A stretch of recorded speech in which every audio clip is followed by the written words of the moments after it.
Hey, before we start, make sure you click on that big red subscribe button if you haven't already.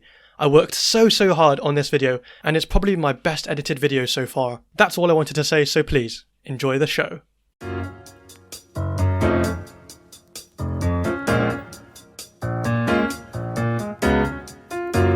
Hey everyone, and welcome back to a full stream guide. And you might have noticed that I'm not Tony. My name is KHZ and I'm a top 300 OSU standard player with speed stamina as my main skill set. Today I'm showing you my method for learning how to stream, with emphasis on stamina and speed. Nothing about flowing, unfortunately. The video is heavily inspired by my sheet, which can be found in the description down below. I'll hand over to Tony to talk about disclaimers. Guys and girls, I kid you not, his guide begins with long stream practice maps. Are you kidding me? You know those fucking square deathstream maps that I said to avoid in my part 1 video?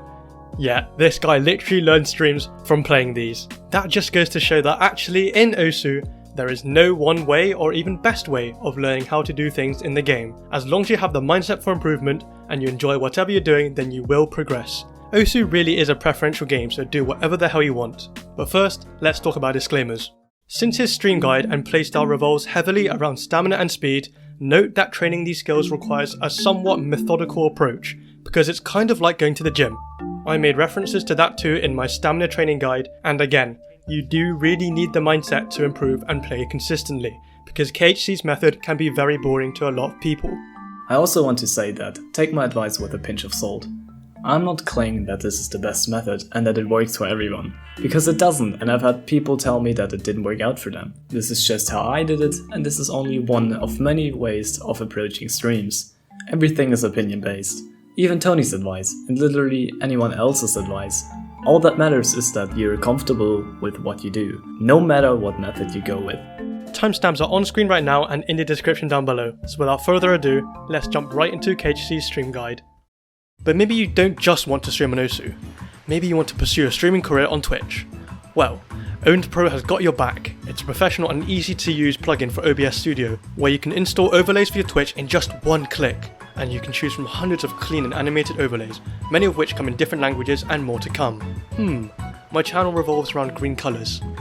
This one will do. Click install and that's literally it. And look, they've even created a new scene collection so that you haven't lost your previous scenes. Customize it to your needs, then you've got a fully functional and aesthetically pleasing overlay, ready to go live on your Twitch channel. Check out their dashboard to find out more about your statistics, configure settings like your alerts, the chatbot, donations, the countdown label and much more to come. So join now for free using the link owned.gg/toner. Thank you Owned for sponsoring this video. Let's get back into the guide. Also, we do not hold any liability if you injure yourself whilst playing, but we'll give some tips for hand positioning and stretches along the way. That's right, so let's talk about 3 safety tips. Stop immediately if you feel pain. You'll recognise it because it's more than just discomfort, it's sharp, and it makes you want to stop playing because it hurts. Also, always try to do hand exercises at least once a day. KHC recommends this video here. Yup, these exercises should be done at least once a day. Of course I can't prove that they will be particularly helpful, but it's better than nothing. I've been training with this method for 2 years now, without injuries. So I guess you should not overlook this point. Not only does it prevent injuries, but it also helps strengthen your fingers. Also, remember that OSU is just a game, and that you shouldn't play too much. Any hours that you don't spend on OSU are spent on muscle recovery, so it's absolutely fine to take short breaks during the day. Play less is just as good as play more in that regard. And now over to KHC to talk about his stream guide. My guide is split into phases, and you have to progress through them in order. Do not skip anything. Here's phase 1, basic finger control for streams. That's actually very similar to what Tony said in the part 1 of his streaming guide. Yeah, that's right. I was talking about building a fundamental base for streams by starting from the basic bursts, with good accuracy to build rhythm sense and finger control. I guess you're aiming to do that with long stream practice maps instead. Yeah, my guide is heavily focused on stamina and speed. Streaming stamina is mostly technique and finger control, so we start by playing long stream practice maps at 140 BPM. The point of doing this is to develop a comfortable tapping technique which will allow you to stream comfortably with good finger control. This requires brute force. It's likely that you'll need no fail in the beginning to even pass it. Did you need no fail to pass it at first? Of course, no one is good at first, even top players. The beginning of the journey is always tough. The aim is to play this map 3 times when you start your OC session and 3 times when you end it. After days, weeks or even months, you will eventually reach a point where you can get a 95% FC. When you've reached that point, you can increase your BPM by 10 and move on. Remember how Tony talked about progressive overload in his previous video? And that's basically what is going on here. So then I guess you just play 150 BPM 3 times when you start the session and 3 times before you end your OC session, until the goal of a 95% or higher FC is achieved. That's right, and you keep going with this procedure until you FC'd all the diffs from 140 BPM to 160 BPM. Emphasis on the FC, because you're only allowed to go on to phase 2 if you've FC'd the 140 to 160 BPM maps with 95% or higher. Are there any sorts of requirements like rank, playtime, PP, etc. before doing phase 1, or can you do it at any time? That's a good question. I think when I did it I was around 5 digits back in the day, but it was like 2 or 3 years ago, and I suppose to this day it's like rank 200 or 300k maybe. So really quite new to the game. I really had the mindset to improve, so I guess that worked out in my favor. Improving is how I like to have fun in the game. Ah, I see. So it seems like there's no specific requirement to start the process. And also I suppose when you move up in BPM, you should expect to perform worse, right? Exactly. You will always perform worse when trying out new things like skills or increasing BPM, and that's fine. Otherwise you could just go straight to, I don't know, 300 BPM without any training, and of course life is not that easy. Indeed, training and improving is a long process, isn't it?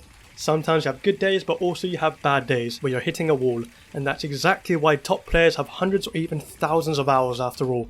Yep, I think I have about 1500 hours or so.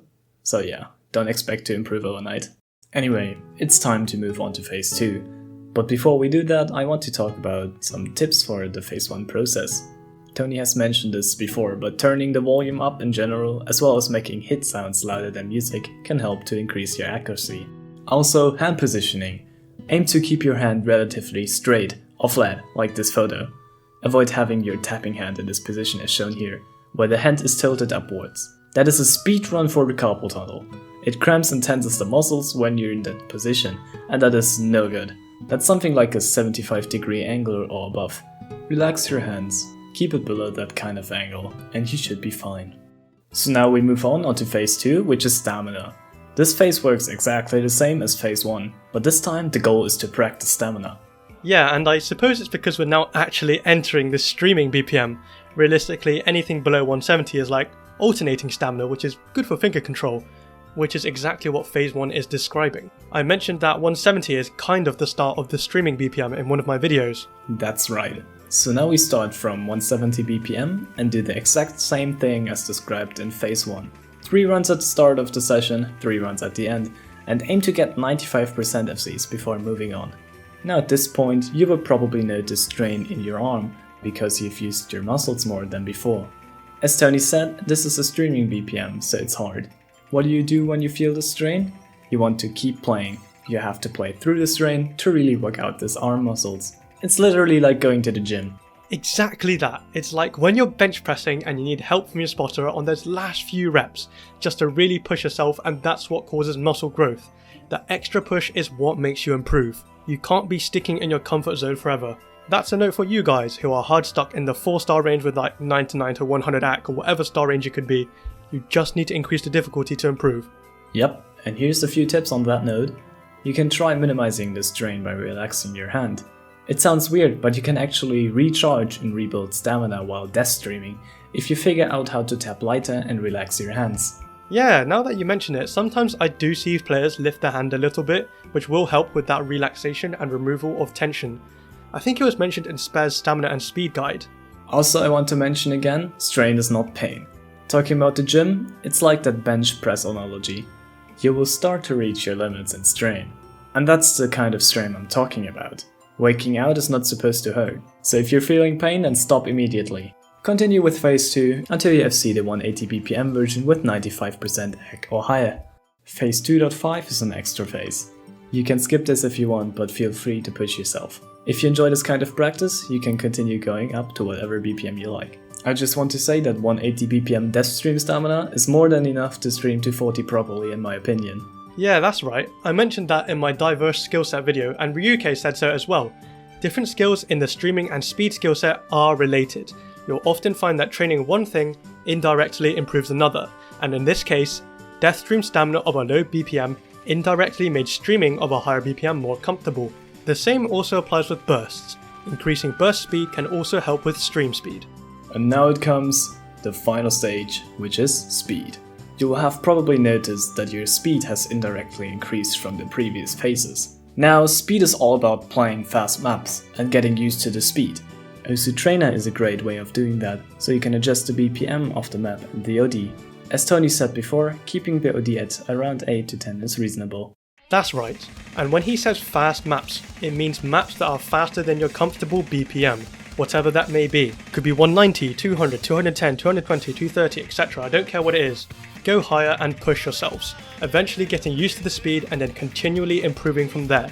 There's plenty of maps linked down in the description below, so feel free to explore those. Remember, Osu Trainer is there if the map is too fast or too slow. I plan to make a DT fundamentals and speed guide in another video, so just another friendly reminder to click on that red subscribe button if you haven't already. Alright KHC, I think it's time to jump into a conclusion. Yep, let's do that. So today we've learned that actually I'm in the wrong. You can learn streams from deathstream practice maps, but only if you have the mindset to grind and improve. Make sure you choose a method that is the most comfortable and that you enjoy doing. My approach follows the natural progression through the game in terms of star rating. KHZ's approach follows some sort of Sigma grind set, and both methods lead to exactly the same ending, which is learning how to stream. Here are the faces shown on screen right now, and you have to go through them in order. No skipping things. First it's building finger control, then it's building stamina, then it's building speed. Exactly the same kind of progression that Tony has covered in his stream guide. There's nothing about flame in this guide, only streams and stamina, so just a shout out to Tony's flame video if you want to learn more there. That's pretty much it for the conclusion. Thank you so much KHZ for collaborating with me, it's been amazing having you on the channel. No problem at all, it's my pleasure. And it's been really fun working with you. Of course, and maybe we can bring you back on the channel one day. And also guys and girls, please go ahead and follow his Twitter, Twitch and YouTube. He's an awesome guy and I'm sure you'll love catching up with his content. Like the video if you like these sorts of discussion based videos with top players, and again, be sure to subscribe if you love informational videos. That's it from us, and hopefully we'll see you again in the next video. Peace. Bye.